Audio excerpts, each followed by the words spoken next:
And I'd give up forever to touch you, 'cause I know you feel me somehow. You're the closest to heaven I'll be, and I don't wanna go home right now. So going back to the story that I told a few days ago, and a few days before that, I'm over it, but someone looks me in the eye, right in the iris. I'm walking through the tube, she's 25, I glance at her by mistake, and she says, "Ew." Don't go ew at me just for looking at you, glancing at you. There are two things at play here, of course. I'm old to her, I'm twice her age. And can men look at women anymore, even by mistake? I remember my mom and my stepdad saying to me two things about aging. My mom used to say to me, "God, I'm 50. But in my heart, in my soul, I feel 21. And my stepdad would say to me, "Nathan, you're 21 now, but before you know it, you'll be 30, and then you'll be 40, then you'll be 50, and then you'll be dead." Two different ways of thinking about aging there. And here I am at 50. But in my heart, in my head, in my soul, I'm 21, I get that now. I think pretty much the same as I do when I was 21. I mean, I'm a better person now, but I don't feel like I've changed that much.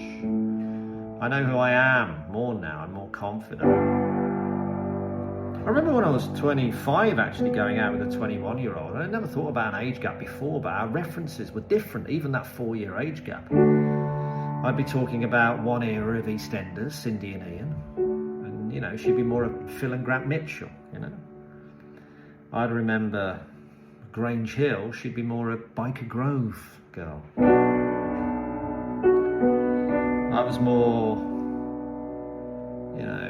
the Falklands. She was more War in Iraq 1. And she was very attractive, this 21-year-old. And I was 25, I had more money than her, paid for everything, and to be honest, she was a bit boring. None of the same interests as me, but I carried on going out with her because she was attractive. So I think this is the big thing. If not the only thing that has changed in the last quarter of a century. I would never do this now. If I glance at you and you're 25, if you're walking through the tube, wearing a dress with 1,000 mirrors, I'm not looking at you with any thoughts in my head that we could have a relationship. I saw the age gap issues when I was 25 and you were 21. If I glance at you, I might find you attractive in the moment, but I don't even want to talk to you. Because you don't realise it, because you're 21, to someone my age, you're almost certainly very, very annoying. I mean, incredibly annoying. I don't know how Leonardo DiCaprio does it. He shouldn't be criticised, he should be applauded. How on earth do you put up with a 26-year-old when you're 50? With no money, her only interest is going out and looking good. Sounds awful.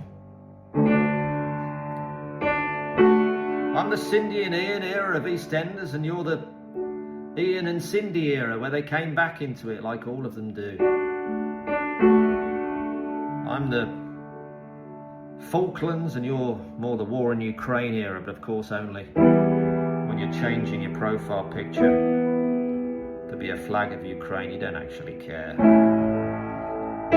Newsflash, I don't want a relationship with you. You'd have to pay me a lot of money.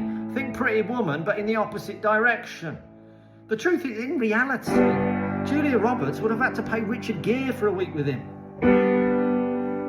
If you're 21, 25, and you want a week with me, I'd need to be paid at least $3,000. And I know if you're 21, 25, you probably don't know what Pretty Woman is. You don't know what I'm talking about. You're probably not listening to this. Because the only pretty woman in your life is you. You're so self-obsessed.